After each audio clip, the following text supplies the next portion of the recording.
Saludos cordiales a todos los participantes. Deseo expresar mi agradecimiento a la Red Latinoamericana de Estudios e Investigación de Derechos Humanos y Humanitarios, a la Red Paraguaya de Estudios e Investigación de Derechos Humanos y Humanitarios, en la persona del coordinador general del curso y conferencia sobre derechos de la niñez y la adolescencia, al profesor Dr. Juan Marcelino González, al presidente de la Red Paraguaya de Estudios e Investigación de Derechos Humanos y Humanitarios, al profesor Dr. Cristian Bernal y al profesor Dr. Camilo Javier Cantero, director académico. El tema a desarrollar en este trabajo se denomina el cambio de paradigma en la concepción de la familia y su relacionamiento con el ordenamiento jurídico. Por supuesto, tenemos objetivos que deseamos esbozar, cotejar, bucear, investigar y hablar, dialogar sobre un tema controvertido y cómo el paso del tiempo iba construyendo el derecho para tratar de llegar a una concepción más humana que sea afín a los derechos humanos. En ese sentido, comenzamos con algunos objetivos como cómo comienza la historia.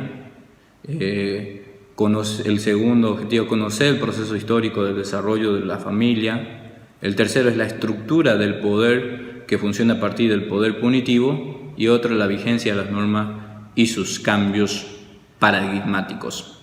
En ese sentido, tenemos que observar a lo lejano, atisbar el desarrollo humano.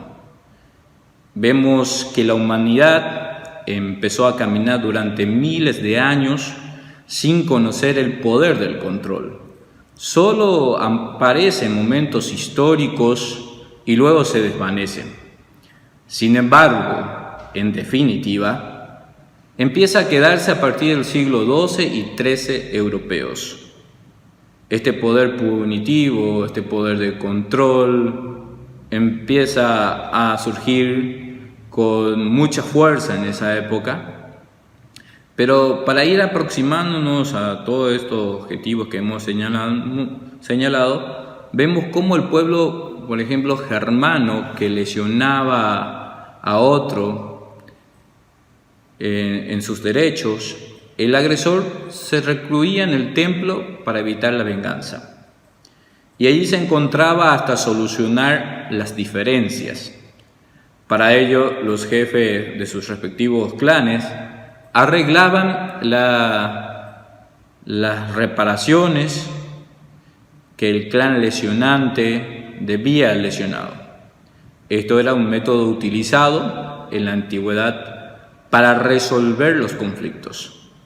Las familias fueron constituidas en bases sólidas de valores, justamente para poder encontrar algún tipo de solución a los conflictos que subyacían en ese tiempo, y de esa manera construir un mecanismo de resolución alternativo a los problemas.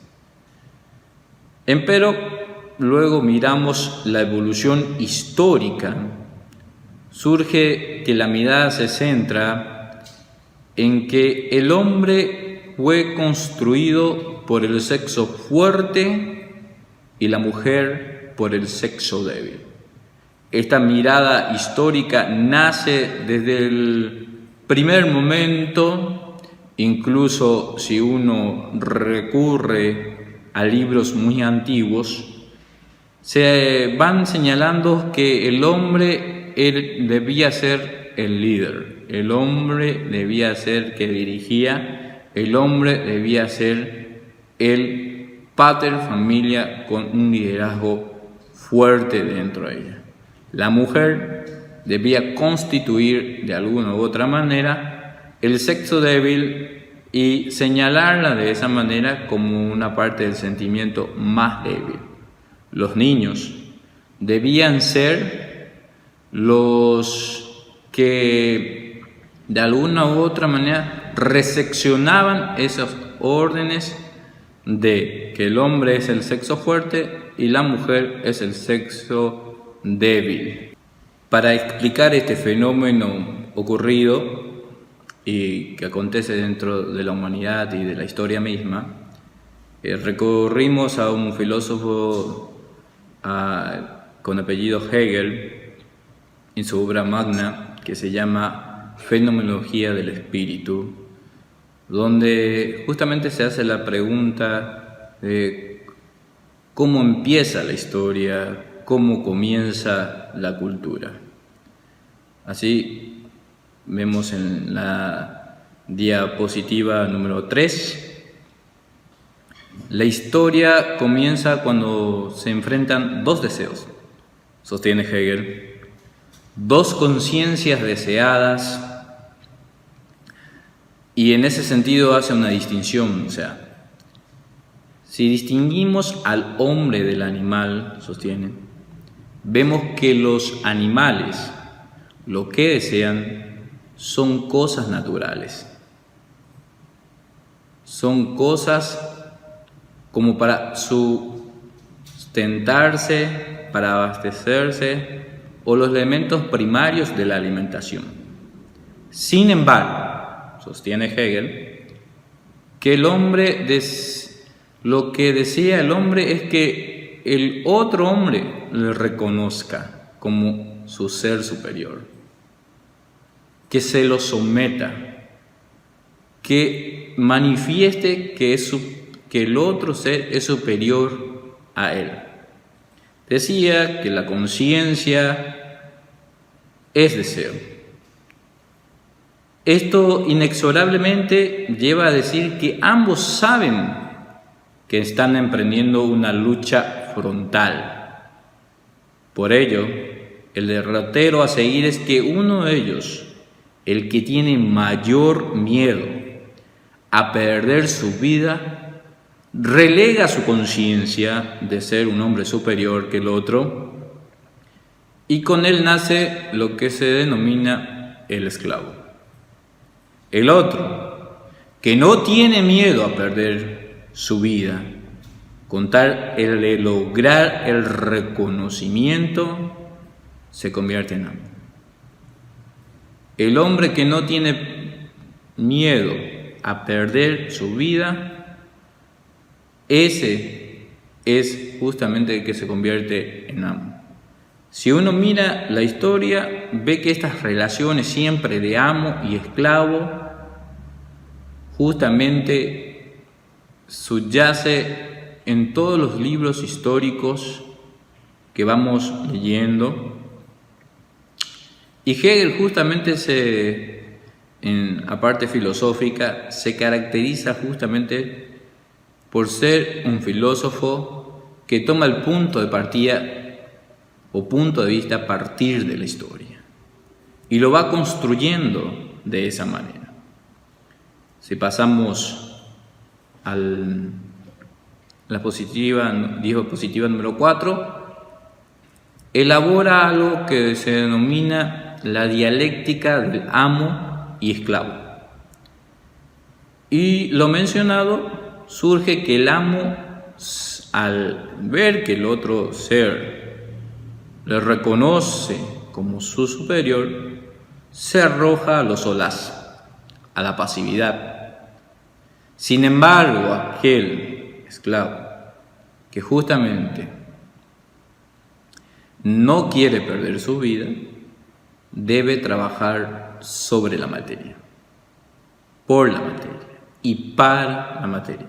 ¿Para qué? Para transformarla.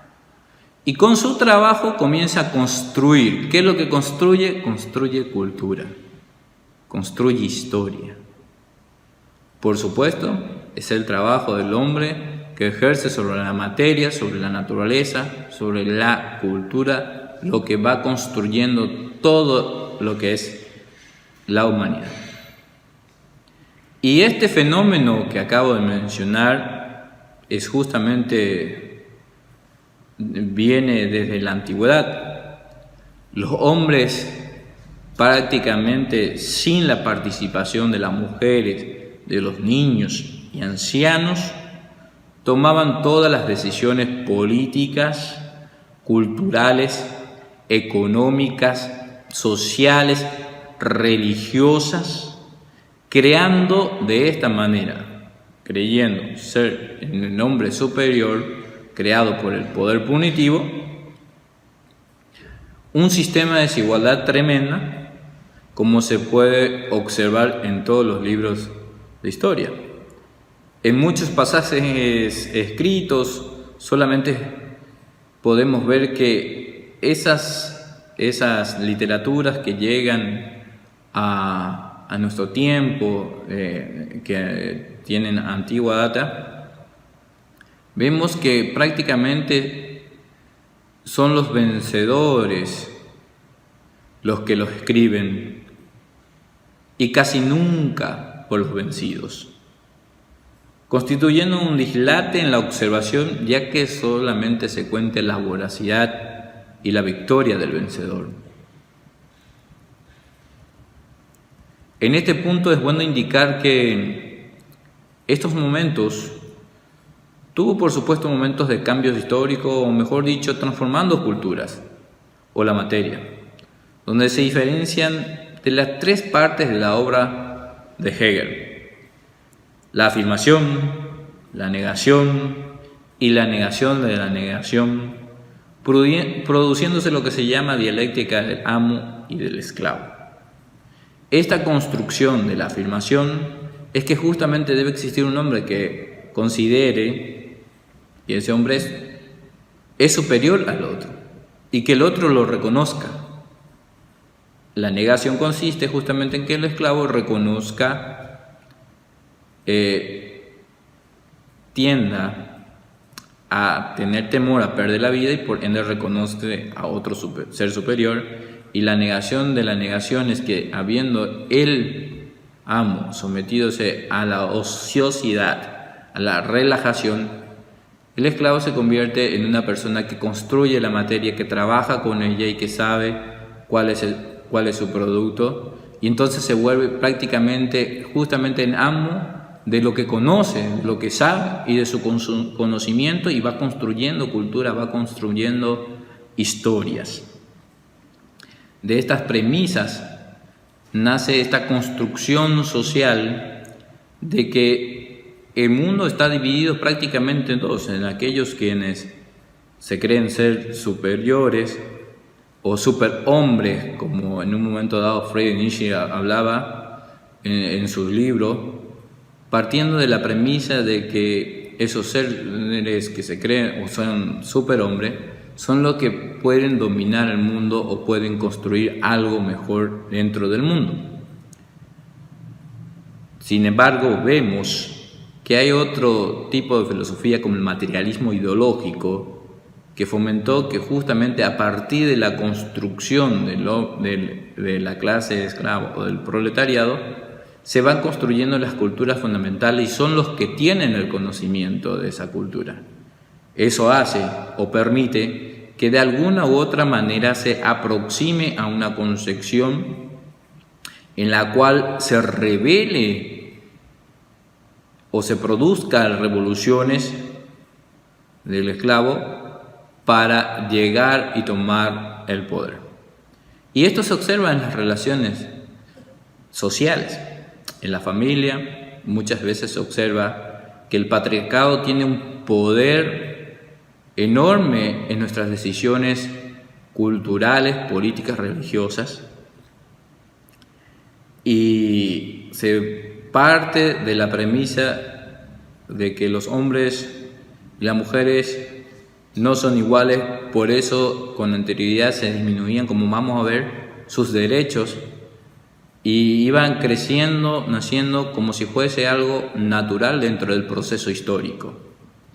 Y aquí donde justamente trabajamos, porque también eso construye en el pensamiento, en la decisión o el derrotero a seguir del niño y adolescente o niña, que va construyendo a partir de una cultura ya impuesta del patriarcado como método de concepciones de sometimiento a la familia, la sociedad y el Estado. Continuando con el desarrollo de la clase, así que como se puede observar en la diapositiva número 4, vemos que en el Renacimiento los hombres tienen prácticamente el poder, el control dentro de las tres esferas restantes de la sociedad, que son las mujeres, los niños y niñas y los ancianos,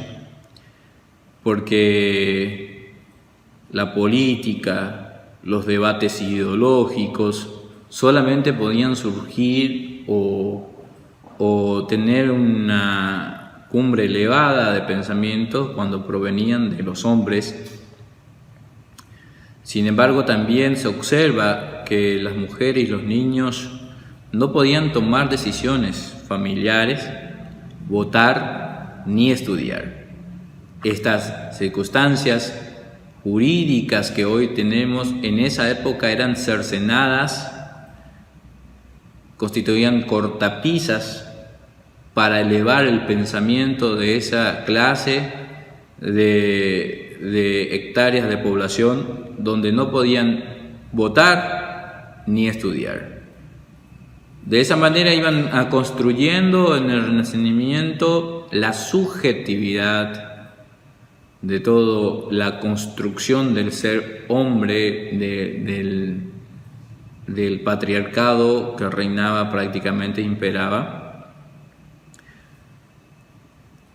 Luego, cuando vemos la diapositiva número 5, nace la Ilustración.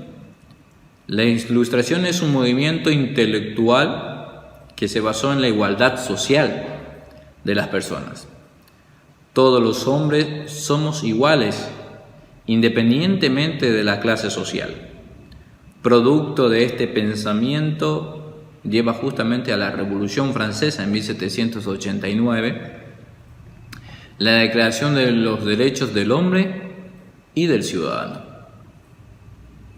En este orden también me gustaría traer mención a Mary Wollstonecraft, que elaboró un texto indicando los derechos de la mujer, que expresa que la diferencia de la mujer y el hombre no es algo natural, es algo cultural, una primera manifestación de lo que justamente estábamos hablando de la dialéctica del amo y esclavo, donde parecía que la cultura engendraba, embrionaba toda la construcción de que alguien es un ser superior y que el otro lo debe reconocer. Y esto se produce, decía Mary, en la educación, y aboga por una educación igualitaria. Estos pensamientos podemos ver que no cayó con buenos ojos en la sociedad de aquella época. Y es más, si nos ponemos a analizar el Código Civil francés o el Código Napoleón de 1807, tenía prácticamente raigambre de obediencia de la mujer, niños y niñas a los hombres. Sin embargo, tuvo que pasar siglos para entender que la estructura familiar debe estar basada en la igualdad. El patriarcado, como señala en el diapositivo número 5, fue y es una institución que golpea bastante las relaciones humanas, como Hegel, que señala que siempre debe existir un amo y esclavo en toda la relación, y esto se transfiere prácticamente a la familia. También donde el hombre se convierte en amo y los demás integrantes deben estar sumisos a esa decisión. Esta hegemonía familiar produce así algo como una colusión, un pacto entre ese adulto joven y padre de familia con el poder punitivo para mantener el control de la sociedad. Siguiendo esta urdimbre de pensamiento esbozado, es justo y necesario traer y señalar que esto está sustentado en una desigualdad tremenda, ocasionada y llevada en el seno mismo de la sociedad, cuando la estructura familiar no se equiparan o no existe un equilibrio pleno, sino más bien resquebrajamiento en esas relaciones. Es importante hablar siempre de una persecución nefasta contra la mujer y sus descendientes cuando, por ejemplo, se los consideraban brujas, tal como lo revela el libro en la siguiente diapositiva, Malleus Maleficarum o Martillo de las Brujas, escrito por Henry Kramer y James Sprenger en 1484, con vigencia de más de 2 siglos. Lo que interesaba en verdad a los creadores de dichos discursos emergentes era un poder reforzar la centralidad del poder de los hombres y la subordinación de la mitad de la humanidad, con mujeres, niños, niñas y ancianos, a ese poder central que es el hombre. Justamente viendo estas diferencias sociales que nos ponen en igualdad de condición a las mujeres, niños y ancianos, vemos cómo se emprende la lucha por ganarse el derecho. Hablo en este caso, por ejemplo, de Seneca Fall en 1848. Se expone por primera vez la Declaración de Sentimientos, donde reivindican recuperar todos los derechos civiles, la igualdad en educación y, por supuesto, el sufragio. Una corriente de pensamiento y movimiento surgió en esa época de sufragios. Sin embargo, no bastaba con esto. Debieron, en esa ocasión, para conquistar ese derecho, recurrir a encadenamientos, huelgas de hambre, sabotajes, para lograr que el voto sea para mujeres y hombres. Pero como la humanidad es una pluralidad de pensamientos, surgieron mujeres también que empezaron a idear otros tipos de pensamientos, porque prácticamente el sufragio era movido por movimientos de mujeres blancas. Sin embargo, nace Sojourner Truth, una esclava negra, que decía justamente que la discriminación o que sus derechos eran doblemente perjudicados. ¿Por qué? Porque en primer término, por ser mujer, y en segundo término, por ser negra. Ya nacía otras corrientes de pensamientos también, que también tenían discriminaciones raciales, los impedimentos sociales que no le permitían avanzar en la sociedad. Con esto prácticamente surgían nuevos derechos o nuevas formas o visiones de ver cómo no enredarse en ese control punitivo que controla prácticamente todo nuestro sistema social. Y por supuesto surgieron otros movimientos, por ejemplo de Flora Tristán, que hay una doble represión de clase y de género. Para ella se debe eliminar el sistema de educación que provoca desigualdades en la región.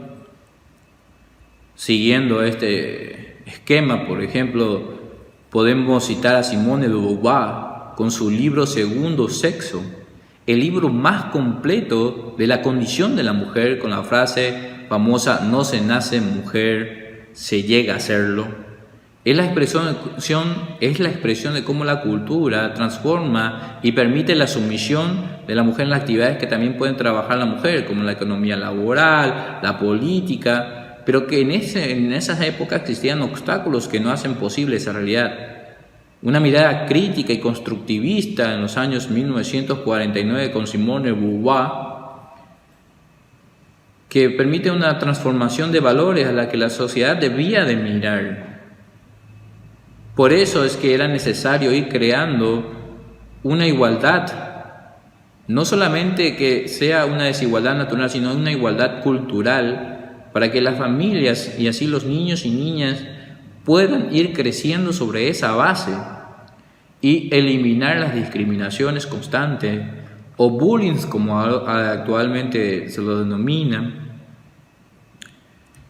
Por esa razón nacen algunas ideas, por ejemplo, como el androcentrismo, donde explica que el hombre es la norma y la medida de todas las cosas y la mujer es lo otro. Un pensamiento que llega fuertemente a enlazarse en esta nueva sociedad donde el androcentrismo no debe constituir un esquema de discriminación, de desigualdad, sino más bien tenemos que ir mirando de esta manera que el hombre no solamente puede ir construyendo familia en base a una cultura desigual, sino que hay que ir construyendo una cultura de igualdad en base a una opinión conjunta que reivindiquen los valores y de esa manera transmitir a niños y niñas una conciencia de la construcción de que ambos, tanto hombres como varones, tenemos el mismo derecho, tenemos que profundizar en la misma igualdad, en la misma construcción social. Continuando con el desarrollo de la clase, también surge otro movimiento de la socióloga Betty Friedan, que escribe La mística de la feminidad. En ella trata de demostrar y mejorar el ámbito personal de las mujeres en lo económico, en lo cultural, político, social y jurídico, justamente para encontrar soluciones a problemas que quebrajan la sociedad.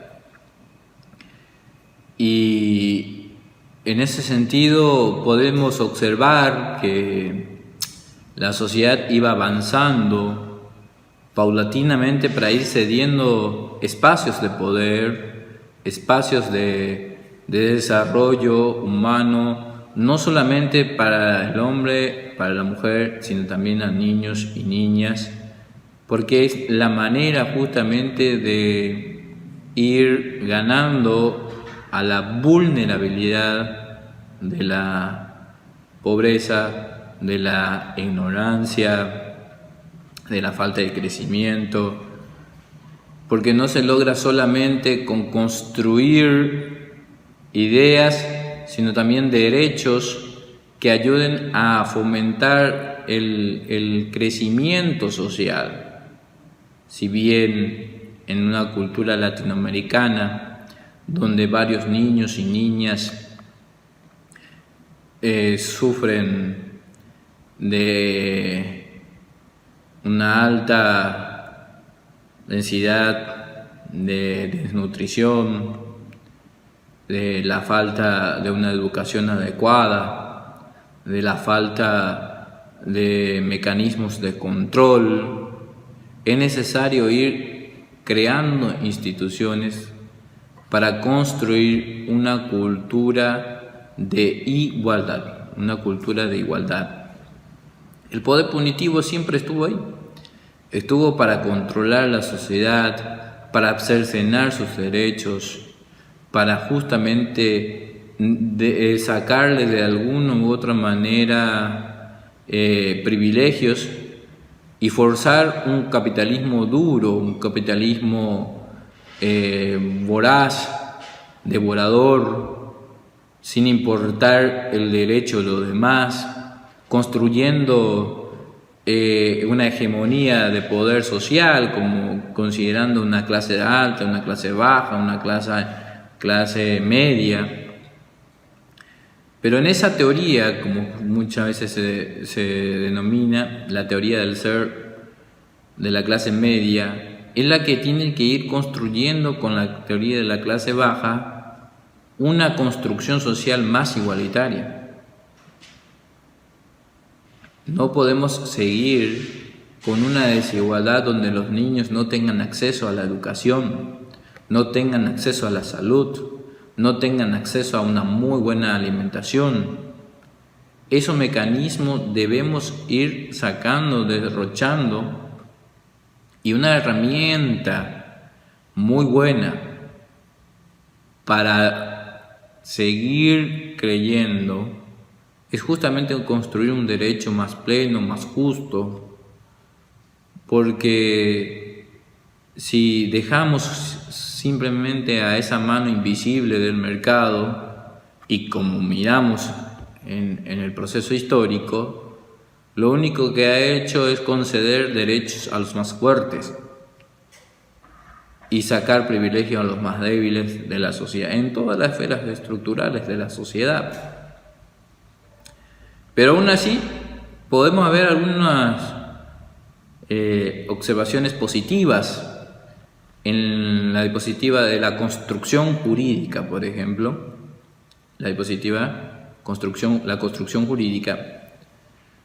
Vemos que el derecho fue dando pasos justamente en ir construyendo condiciones igualitarias, con pesos y contrapesos, especialmente observando que en las líneas de este comportamiento de las relaciones sociales, los sujetos del derecho y los elementos que provocan la armonía en las relaciones de los sujetos. Por ejemplo, el tema abarcado, podemos observar grandes transformaciones en Latinoamérica y especialmente en estas últimas décadas. Los estados modernos y los juristas ven la necesidad de armar normas que lleven a carriles de la no discriminación y ha ido provocando igualdades en relaciones jurídicas y lograr de esa manera un reconocimiento positivo. Por ejemplo, si vemos algunas normativas de la patria potestad, por ejemplo, es un avance muy importante en Latinoamérica. Esta institución tiene un valor muy importante, como hemos visto en el comentario del proceso histórico. La patria potestad trae una innovación muy importante. Permite o tiene un valor esencial.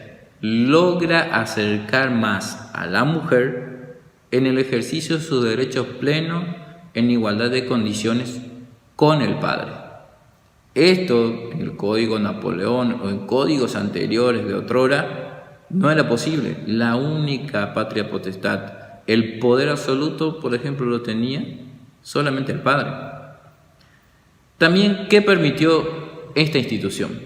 Permitió que los hijos, producto de relaciones no matrimoniales, no sufrieran un detrimento en los derechos que les correspondieran. Toda la América Latina van surgiendo nuevos códigos civiles, o las que surgieron permitieron que estas relaciones de hijos no matrimoniales también accedan a los bienes. Estos son síntomas de lucha por el derecho en las relaciones de familia. Otro cambio importante en la evolución del derecho es que los cónyuges divorciados puedan adquirir actitud nupcial, otra marca clara de avance. Y si miramos en la región, podemos ver la protección internacional de los niños, niñas y adolescentes a través de tratados y convenios internacionales y fallos de la Corte Interamericana de Derecho Humano a favor de la protección del principio de interés superior del niño. Estos son avances para ir bregando o alzando una escalera donde puedan estar en mayores condiciones tanto el padre, la madre, niño, niña y adolescente en condiciones de igualdades. Es menester también señalar la protección contra la mujer a través de tratados y convenios internacionales, las cuestiones referidas a la violencia de familia, las violencias de género, son avances importantes en la construcción de un paradigma de una familia que trate de vivir en igualdades culturales y también en igualdades normativas. También vemos en algunas regiones los matrimonios igualitarios que buscan sus derechos, que en algunos países ya tienen, o en la construcción de una familia en donde justamente se bregue por tener los derechos que le permitan avanzar, crecer. No así. No podemos más, como abogados, ni personas que activamos en la justicia, retroceder en los derechos ya adquiridos. Hay que avanzar por una sociedad con normas igualitarias y que la justicia social sea tan vigente, tan patente, tan visible, que haga sentir los poros de la igualdad y la no discriminación. Muchas gracias por participar del curso y agradecer a todos los organizadores de este importante evento. Gracias.